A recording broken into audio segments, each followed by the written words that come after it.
আসসালামু আলাইকুম, কেমন আছেন সবাই? আজকে আমি কথা বলবো একটা নতুন ওয়েবসাইট র্যাঙ্ক করতে আপনাকে কি কি পদক্ষেপ গ্রহণ করতে হবে। একজন ফ্রিল্যান্সার অথবা একজন এসইও এক্সপার্টের জন্য এটা অনেক বড় চ্যালেঞ্জিং নতুন ওয়েবসাইটটাকে র্যাঙ্ক করানো। আপনি প্রথম যেটা করবেন, step number 1, choose the right keywords.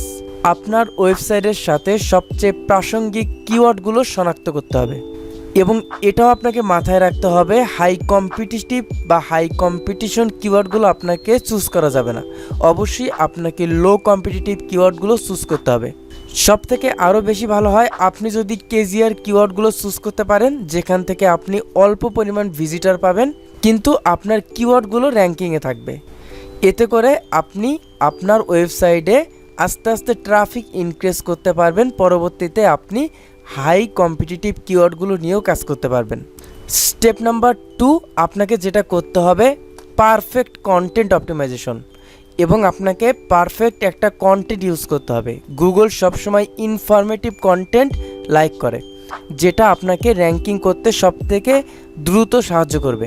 আপনার সার্ভিস রিলেটেড কন্টেন্টটা হতে হবে মাস্ট বি ইউনিক, যেটা গুগলে আর কোথায় ইউজ করা হয়নি। এবং যে কন্টেন্টটা আপনি ব্যবহার করবেন সেখানে অবশ্যই মেইন কিওয়ার্ড এবং রিলিভেন্ট কিওয়ার্ড দ্বারা অপটিমাইজেশন করতে হবে। তার আগে আপনাকে এটাও পরীক্ষা করতে হবে আপনার কম্পিটিটর যারা আছে তাদের কন্টেন্ট লেন্থ কীরকম, তাদের কন্টেন্ট কোয়ালিটি কীরকম, তার উপর ভিত্তি করে আপনার কন্টেন্ট কোয়ালিটির লেন্থ নির্বাচন করবেন এবং একটা কোয়ালিটিফুল কন্টেন্ট ব্যবহার করার চেষ্টা করবেন। Step number 3, on page optimization. On page অপটিমাইজেশনের মধ্যে যেগুলো সব থেকে বেশি important, content optimization, heading optimization, title optimization, meta description optimization, ইমেজের alternative text, internal linking, external linking, সব কিছু আপনি পারফেক্টলি যদি কমপ্লিট করতে পারেন তাহলে সেই কন্টেন্টটা গুগলের কাছে আরও বেশি ট্রাস্টেড হয়। তবে আমি আপনাকে সবসময় এটা সাজেস্ট করব, একটা হাই কোয়ালিটি কন্টেন্ট ব্যবহার করবেন এবং ইনফরমেটিভ কন্টেন্ট। গুগল সবসময় ইনফরমেশন চায় তার ইউজারদের জন্য, যেটা ফ্রেন্ডলি। অবশ্যই আপনি ইউজার ফ্রেন্ডলি একটা কন্টেন্ট লিখে দেন আপনি পাবলিশ করেন। নেক্সট স্টেপ, আপনাকে অবশ্যই কম্পিটিটর অ্যানালাইসিস করতে হবে।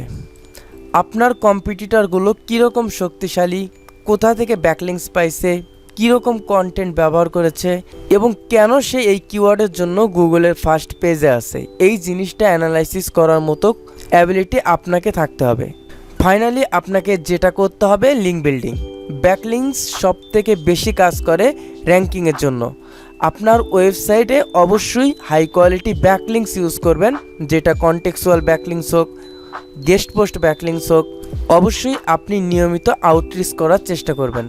পরিশেষে আপনি যেটা করতে পারেন সোশ্যাল শেয়ারের মাধ্যমে আপনি আপনার ওয়েবসাইটে হিউজ পরিমাণ ট্রাফিক ইনক্রিজ করতে পারেন এবং এখান থেকে যখন আপনি আপনার ওয়েবসাইটে ট্রাফিক আনতে পারবেন এবং সেই ট্রাফিকগুলো আপনার ওয়েবসাইটে আসবে, আস্তে আস্তে গুগল আপনার ওয়েবসাইটটাকে অটোমেটিক র্যাঙ্কিংয়ে নিয়ে যাবে। এবং আপনাকে অবশ্যই নিয়মিত মনিটর করতে হবে। Keep track your website traffic, search engine ranking and engagement matrix. Analyze your data to identify area of improvement and adjust your strategy. এটা অবশ্যই আপনি মনে রাখবেন, একটা নতুন ওয়েবসাইট র্যাঙ্ক করতে গেলে আপনাকে অবশ্যই সেই সময়টা দিতে হবে এবং ধারাবাহিকভাবে day by day rank increase হবে। তার জন্য আপনাকে অবশ্যই পারফেক্ট এসইও স্ট্র্যাটেজিগুলো মেনটেন করতে হবে। যখন আপনার ওয়েবসাইটটা 6 মাস প্লাস বয়স হবে তখন আপনি যে কোনো কিওয়ার্ড নিয়ে কাজ করতে পারবেন। আজকে এই পর্যন্তই। সবাই ভালো থাকবেন, সুস্থ থাকবেন। আল্লাহ হাফেজ।